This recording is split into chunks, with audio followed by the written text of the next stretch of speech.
Ярих чадварыг хөгжүүлэх хичээл эхэлж байна.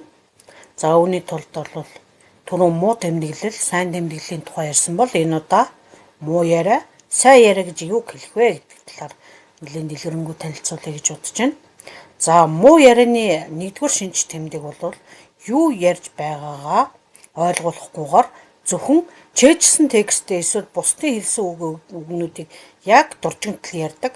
Зарим хүүхдүүдийн хувьд бол амьсгаа авахгүй ингээд дуржигнуулаад яриад багшаа хажууд сандардаг юм уу яадаг юм тэгээд ингээд дуржигнаад яриад идэг. Тэрнээс бол хэн ч юу ч ойлгохгүйгээр мэдээллийнхаа үнэн зөв эсхийгч бас шүүлтүрдэхгүйгээр ингэж ярьсан байдаг. За хоёрдугаар зүйл нь онцлог нь болохоор ойлгомжгүй бүтцтэй байдаг. Муу тэмдэглэл зай завсаргүй дэлгэсэнд харагдж байгаа шиг энэ тексттэй байдагтай адилхан муу яриан дээр бол ямар нэгэн логик бүтц байхгүй, сонсоход залхуу хүрмээр хитрхи урт, хитрхи нуршуу байдаг. За 3 дугаар шинж тэмдэг нь болохоор үр дүнгүй байдал. За муу тэмдэглэл хөтсөний дараа юу бичснээ огт сандгуутай адилхан муу яриа сонссны дараа сонсогчд нөгөө ярьж байгаа хүн юуны тухай ярьсан бэлээ, гол утга санаа нь хаана байгаа вэ гэдгийг огт ойлгоогүй байдаг. Тэгвэл одоо сайн ярианы тухай зумаар ярьцгаая. За сайн яриа гэдэг бол түлхүүр үгэнд суурилсан байдаг. Өөрөөр хэлэх юм бол бид нар нөө хуудит аргаар уншлагын техникээ хэрэгжүүлээд за Корнелийн аргаар бичиг тэмдэглэх тухай түрүүчийн хичээлүүд дээр ярьсан байгаа. За тэгэхээр түлхүүр үгээ ашиглаад мэдээлэлээ боловсруулж ярьсан байдаг яригч өөрөө. За тэгэхээр шүүлтүр гэдэг нь яригч мэдээлэлд маш шүүлтүртэй хандаад урьдчилаад агуулга маш сайн судлаад бэлтжсэн байдаг учраас яриан дээр бол давтсан агуулга гардггүй. За тэгээд мөн хэсгүүдийг нуршсан хэд их нуршуу байсан сул уг хэрэгэлсэн гэдэг ийм хэсгүүдээ бол өөрийгөө бичиж хагаад энэ алдаагаа бол засах хэрэгтэй. Сонсох хүүхдээ таныг одоо ингэж ярьж ахт чинь сонсох хүн олдохгүй бол өөрийгөө бичиж өөрийгөө сонсох шиг үр дүнтэй арга бол байдаггүй. Тэгэхээр энэ аргыг ашиглаад өөрийгөө бичгийн аргыг ашиглаад түлхүүр үгэнд суурилсан энэ ярианы их загвараа бол гаргад ирэх хэрэгтэй.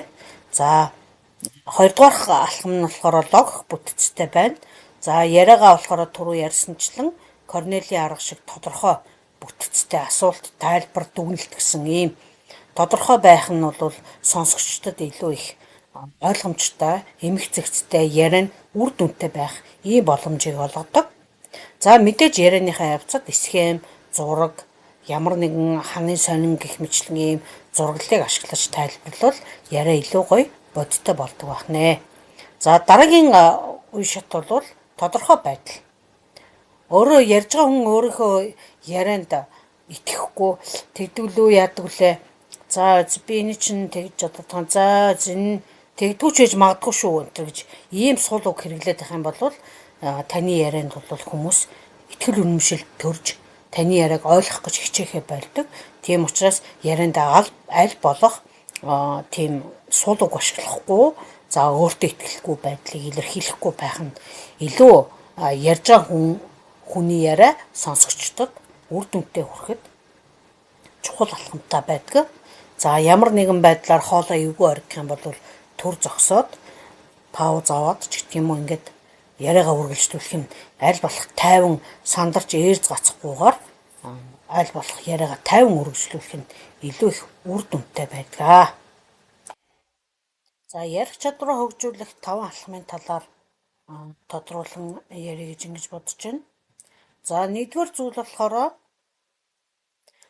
хуудит 5-ын арга дээр ярьдагсанчлан ярих байгаа зүйлийг төрүүлж уншаад нөгөө зангилааны цэгүүд буюу нөгөө гацдаг, эргэл зүйтэй болдог, өөрөө тухайн асуултанд хариулахад хүндрэлтэй болдог тэр хэсгүүдээ эхлээд олж бэлтгэх ёстой. Сайн яригч байхын тулд анханасаа ярихаасаа өмнө бол тухайн зүйлээ хүмүүсийг асууж магадгүй гэсэн тэр зангилааны цэгүүдээ үрчлээд бэлтчихсэн байдаг. За энэ дээр бол урьдчилаад бэлдсэн учраас ямар нэгэн хүмүүс асуулт асуухад тэн дээр нь гацаж төвдрөхгүйгээр хариулт хэлэх боломжтой болдгоо. За энэ нь болохоор өөрийгөө ойлгуулахдаа мэдээж үр дүнтэй болно. За тэгээ ямар нэгэн байдлаар хаана асуудал байгааг урьдчилаад маш сайн судалсан байгаа учраас яриан дээр ямар нэгэн ойлгомжгүй хүнд учир битүүлэг тэр хэсгийг нь л ойлгосонгүй дээ гэсэн ийм хэсэг бол үлдэхгүй байдгаа. За дараагийн зүйл нь болохоор бичгийн машин шиг дуржигтал битээ амьсгаа авахгүйгээр яриа, тодорхой хэмжээгээр ярианда шүүлтүртэй хандаа гэж байгаа. За муу тэмдэглэгч, муу яригч энэ багшийн хэлсэн үг болгоныг нэг бүрчлэн давтаж ярих гэд, давтаж бичих гэд, давтаж ярих гэд оролдоод идэг бол энд хамаг цагаа үрээд идэг бол сайн ярьж байгаа зүйл хүн бол яадгүй гэхээр тухайн асуудлыг бол яг өөрийнхөө ойлгоод олон их сурвалжуудаас энийг бас наривчлан сайн судлаад за тэгээ яг энэ дээр бол ингэж байсан юм лээ. Тэр их сурвалж дээр бол тэгж байсан, сурагч дээр юм байсан, интернетээс сайхаар юм байсан гэх мэтлэнгээр ингээд тухайн агуулгаа дэлгэрүүлээд ярих боломжтой байдаг байна. Энэ нь бол замбраагүй нэг муу тэмдэглэл энэ тэмдгүүр иржсэн бичиг замбраагүй залхуутаа нушуу яриа байдагтай адилхан сайн тэмдэглэл бас эмх цэгцтэй байсан шиг. За ингэж урьдчилаад байгаа зүйлээ их шүүлтүртэй мэдээлэлтэй шүүлтүртэй хандсанаар бол яриа бол илүү цэгцтэй тэгээд маш их ойлгомжтой ийм болдог байгаа. Олон талын агуулгуудыг хамарсан ийм болноо, сонирхолтой болно. За 3 дугаарт нь болохоор Корнелийн аргаар бодлоо эсгэмчлэх хэрэгтэй.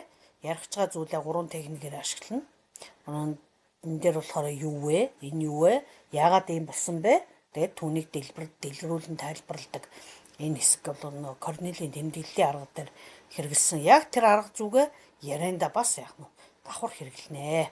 Тэгээд хамгийн төгсгөлд нь Корнелийн арга чинь дүгнэлт хэлэх ёстой шүү дээ, тийм ээ. Дүгнэлт бичдэг. Тэгвэл энэ би өнөөдөр ийм зүйлийн тухай яагаад гэдэг ийм шалтгааныг ийм байдлаар тайлбарлаа. Тэгээд эцэст нь бол ийм үр дүнтэй гэж ингэж дүгнэж байна гэд яриагаа дандаа ингээд дүгнэж яриулах сонирхолтой болноо.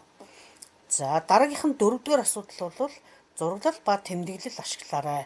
Ярьж байгаа зүйл дээрээ бол бичиглэл дээр дандаа зураглал тэмдэглэл энэ ингээд ашиглаад Корнел дээр ингээд зураг тэмдэг ашиглаад идэг байсан бол ярианда ямар нэг юм хөдөлгөөнтэй зураг, слайд тэгээд ийм тулгуур санааг нь илэрхийлсэн ийм хэсгүүдийг хөдөлгөөнтэй богино хэмжээний дүрс энтрийг ашиглах нь бол яриаг илүү гоё үр дүнтэй эмх цэгцтэй болгодог байх нэ. Мэдээж тэрний тэр хөдөлгөөнтэй дүрс ашиглаж байгаа бол хит их хүний анхаарал сарниулаад ахаар олон өнгөтэй биш, хүний анхаарлыг сарниулаад ахаар дуу чимээтэй биш байвал их зүгээрээ. За 5 дугаарт нь болохоор нөө олон дахин давтах гэдэг энэ зүйл байгаа. За өөрөөр хэлэх юм бол яриагаад эмх цэгцтэй явж гэнэ үү, сул өгтэй явж гэнэ үү, яаж явж гэнэ гэдгийг шүүлтүүрхийн тулд нөгөө хамгийн их хичээл дээр Эбенхаусын дүрмээр 24 цагийн дотор 80% нь мартдаг гэсэн шүү дээ. Тэгэхээр энд мартахгүй байх бас нэг арга бол хүнд ярих байгаа. За тэгэхээр 4 хүн танд хэрвээ олдохгүй байвал гар утсан дээр өөрийгөө бичээд тэрнийг олон дахин сонсох шиг үр дүнтэй өөрийгөө засах ийм шилдэг арга байхгүй. Тийм учраас өөрийнхөө ярьж байгаа зүйлийг гар утсан дээр бичээд түүнийг олон дахин сонсоод энийг өөрийнхөө тэмдэглэл ярьсан зүйл дээр Корнелийн аргаар тэмдэглэл хийгээд үзэхээр яг гол зүйлүүдэд тэмдэглэж чадчихна уу юу гэдгийг буцаагаад хараарай.